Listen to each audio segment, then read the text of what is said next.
रे बप्पा, दैया रे दैया, सबसे बड़ा बम फोड़वा है ये केजरीवाल। अरविंद केजरीवाल ने पहला बम फोड़ा था सोनिया गांधी के जमाई राजा रॉबर्ट वाड्रा के दरवाजे पर। भैया खूब धमाका हुआ। रॉबर्ट वडेरा जी ने केवल 50 लाख रुपए से 300 करोड़ रुपए की प्रॉपर्टी खरीदी। केजरीवाल का वाड्रा बम फूटने के बाद सबसे ज्यादा मजा आया बीजेपी वालों को। कांग्रेस जो घोटालों की गुरुघंटाल पार्टी साबित हो रही है। खी हंसते बीजेपी वालों की तरफ जब केजरीवाल ने गडकरी बम फोड़ा तो सब चकरा गए। गडकरी साहब का बहुत बड़ा बिजनेस एम्पायर है। केजरीवाल तो बड़े बमबाज हो गए। गडकरी के बाद मुकेश अंबानी के घर पर बम फेंक मारा। और तो और दिवाली से पहले तो केजरीवाल ने सरकार के दरबार में सीधे चटाई पटाखा फोड़ दिया। HSBC ने मनी लॉन्ड्रिंग करके हवाला के थ्रू 100 करोड़ रुपया बाहर भेजा और उन्होंने माफी मांग ली मुकेश अंबानी से। और भारत सरकार कहती है भाई दोनों ने एक दूसरे से माफी मांग लिया, छोड़ दो इनको। ये लो, केजरीवाल ने ताजा डेंगू बम भी फोड़ ही दिया। ये कहना चाहूंगा कि मैं डेंगू वाला मच्छर हूँ और कांग्रेस और बीजेपी को काट गया तो फिर उनको बड़ी मुश्किल हो जाएगी। अब जो इतना बम फोड़ेगा भैया तो नंबर 1 ही तो कहलाएगा ना।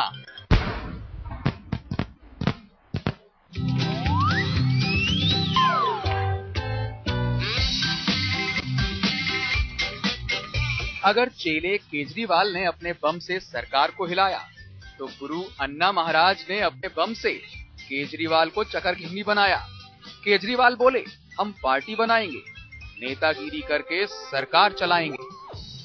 ये आपकी पार्टी है, ये उन हजारों लाखों लोगों की पार्टी है जो रामलीला मैदान के अंदर आए थे। तो जनता उसको ठीक करेगी। इस पर अन्ना महाराज बौखला गए और केजरीवाल पर अन्ना बम बरसा गए। बोले अनशन आंदोलन में नेतागिरी का क्या काम, आगे से मत छूना मेरा फोटो, न इस्तेमाल करना मेरा नाम।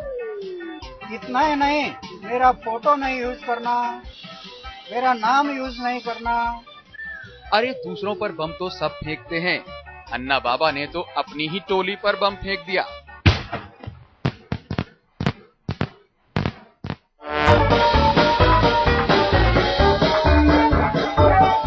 वाह स्वामी जी, बड़े दिनों बाद बम फोड़ा। सोनिया गांधी, राहुल गांधी, प्रियंका गांधी, ये तीनों का 2 उदाहरण देने वाला हूं कि वो कंपनी कैसे बनाते हैं और कैसे चोरी करते हैं। सोनिया और राहुल पर बमबारी करके स्वामी जी शांत नहीं हुए, बल्कि कांग्रेस की मान्यता खत्म करने की अर्जी चिपकाकर चुनाव आयोग की तरफ बम फेंक दिया। So it appears to me that they are trying to curry favor with the Congress party. लेकिन चुनाव आयोग ने स्वामी जी के इस बम को डिफ्यूज कर दिया। कोई बात नहीं स्वामी जी, इस दिवाली तक इतना धमाका भी ठीक ही है।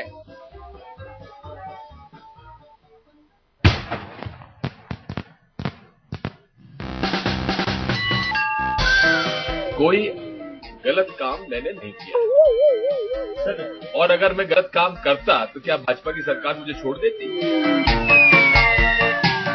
बयानों के बम की बात चले और अपने दिग्गी राजा का नाम ना आए, ऐसा भला कैसे हो सकता है? दिग्गी राजा पूरे साल बयानों के पटाखे छोड़ते रहे। गुजरात में गुर्रा रहे मोदी की तरफ दिग्गी राजा ने यशोदा बम दे मारा। नरेंद्र मोदी जी, आप प्यार करना नहीं जानते। यशोदा बहन का स्टेटमेंट आएगा, जिनकी शादी नरेंद्र मोदी जी से 1968 में हुई थी, उसके बारे में आज तक नरेंद्र मोदी जी चुप क्यों हैं? मुंबई में राज ठाकरे की बोलती बंद कर दी दिग्गी राजा ने। हमेशा दूर की कौड़ी ले आने वाले दिग्गी राजा बोले कि बिहार और बिहार के लोगों पर मचमच करने वाले ठाकरे तो खुद ही बिहारी हैं। उनका परिवार खुद बिहार से आकर महाराष्ट्र में बसा है। मगध से ये लोग चले और मगध से आकर यहाँ भोपाल आए। भोपाल से अलग अलग इनके परिवार गए, जैसा कि किताब में लिखा है। 80 फैमिली। ये राज ठाकरे जी के दादाजी प्रबोधानकर जी ठाकरे का लिखा हुआ है। दिग्गी राजा के इस बम से ठाकरे परिवार की भी घिग्गी बंध गई। गया के पंडित जी भी खाता वही खंगालने लगे कि अगर ठाकरे के पूर्वज बिहार के रहे होंगे तो उनका नाम पता तो जरूर दर्ज होगा। अब नाम पता मिले ना मिले, दिग्गी राजा ने तो अपना काम कर ही दिया।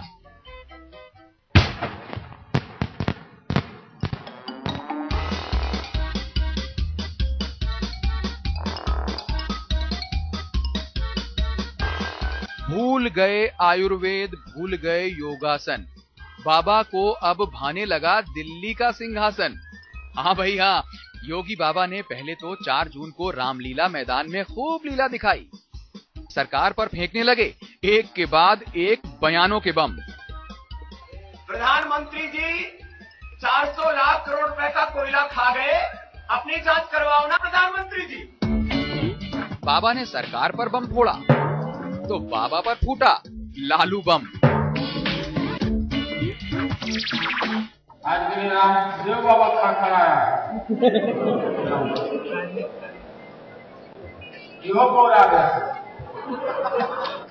केजरीवाल ने 10 जनपद के दामाद रॉबर्ट वाड्रा पर बम फेंका तो बाबा ने भी सोचा चलो बहती गंगा में हाथ हम भी क्यों ना धो लें। आप फरीदाबाद के बच्चे बच्चे की जुबान से ये सुन लेंगे कि कई सौ एकड़ जमीन, कुछ तो लोग कहते हैं आधा फरीदाबाद इनका है, आधा गुड़गांव इनका है। बाबा साल भर बम फोड़ते रहे लेकिन कांग्रेसी खी खी खी करके हंसते रहे। उन्हें तो हमने ये भी कहते सुना कि बाबा के बम में नहीं है कोई दम, क्योंकि बाबा को अब लोग सीरियसली नहीं लेते। कहते हैं बात निकलेगी तो बड़ी दूर तक लग जाएगी। बातों के वीर अपने विरोधियों पर बातों के बॉम्ब तो खूब फेंकते रहे, लेकिन कई बार निशाना चूक गया और बॉम्ब खुद पर आ गिरा। लेने के देने पड़ गए, दुश्मन चुटकी लेकर ठहाके मारते रहे और अपने भी कहते रहे कि क्या बॉस, कैसे बमबाज हैं आप।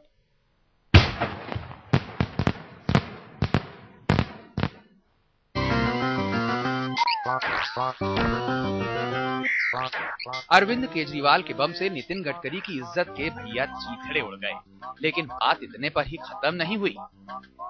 लगता है कि गडकरी की मती मारी गई थी। स्वामी विवेकानंद और दाऊद के आईक्यू पर अपने ज्ञान की फुलझड़ियां छोड़ने लगे। तो विवेकानंद जी का आईक्यू और दाऊद इब्राहिम का आईक्यू अगर साइंटिफिक भाषा में बोलूं तो दोनों समान हैं।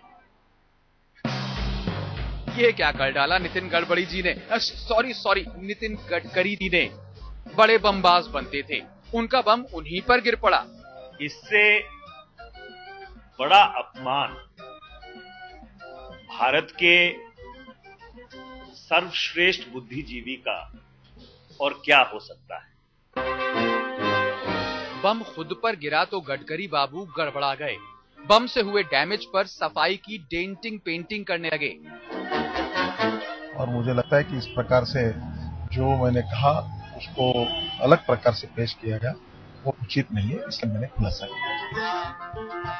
दिवाली से पहले खुद पर फजीहत बम फेंक कर गडकरी जी फंस गए थे, लेकिन अब तो दिवाली चैन से मना सकते हैं, बशर्ते इतने में कोई और बम न फूट जाए।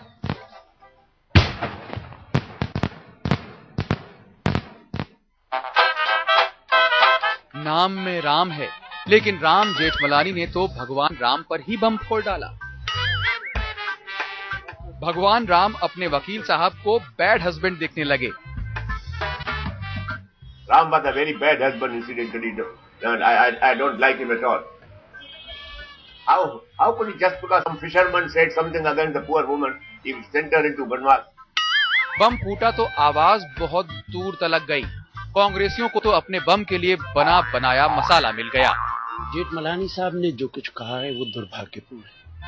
धर्म के नाम पर जो बीजेपी के साथ हैं, राम जेठमलानी के बम पर वो भी बम फेंकने लगे।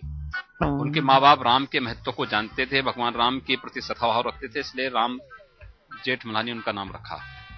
रावण जेठमलानी भी रख सकते थे। जेठमलानी ने राम पर बम क्या फोड़ा, जैसे राम नाम जपती बीजेपी पर ही बम उछाल दिया।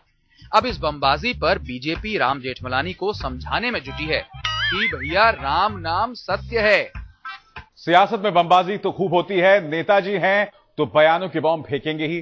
तो चलिए अब आपको मिलाते हैं बाकी उन बमबाजों से जिनके बॉम्ब उन्हीं पर भारी पड़ गए।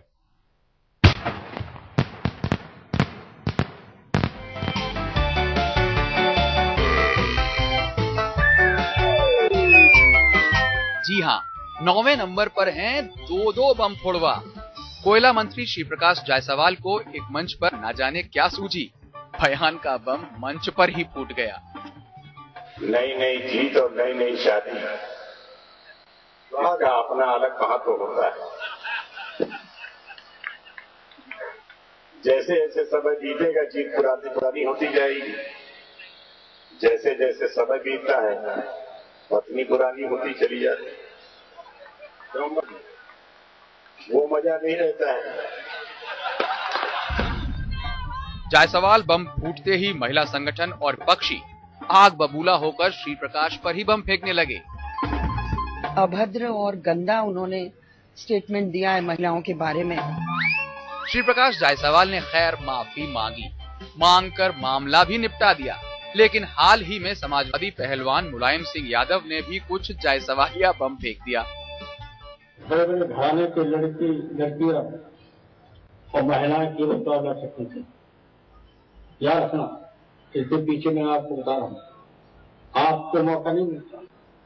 उनके मुकाबले हमारे गांव की महिला में आकर्षकता नहीं मिलेगा। सुना आपने, नेताजी को भी गांव की महिलाओं से ज्यादा शहर की मेम भाने लगी। बयान का बम फोड़ तो गए, लेकिन इस बमबाजी में उनकी खूब फजीहत हुई।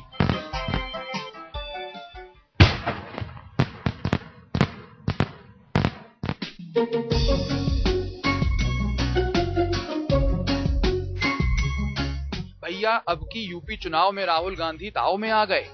अरे अच्छे अच्छों को जमकर खरी खोटी सुना गए।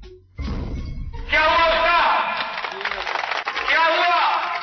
इनका जो पैसा था, आपका जो पैसा था, क्या हुआ उससे? बाकी दिया।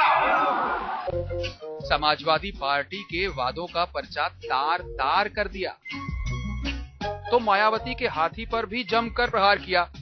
कांग्रेसी समझे कि अब की जीत का बड़ा धमाका होगा, राहुल भैया के नेतृत्व में यूपी का ताज हमारा होगा। लेकिन बड़े बड़े दावे धरे के धरे रह गए। हारे हुए राहुल भैया जनता से ये कह गए, जरूर मैंने कैंपेन लड़ा है और मैं आगे खड़ा था, तो जिम्मेदारी मेरी है। मतलब ये कि सीएम बनकर मुलायम का छोरा खुश हो गया, कांग्रेस के राजकुमार का बम खुश हो गया।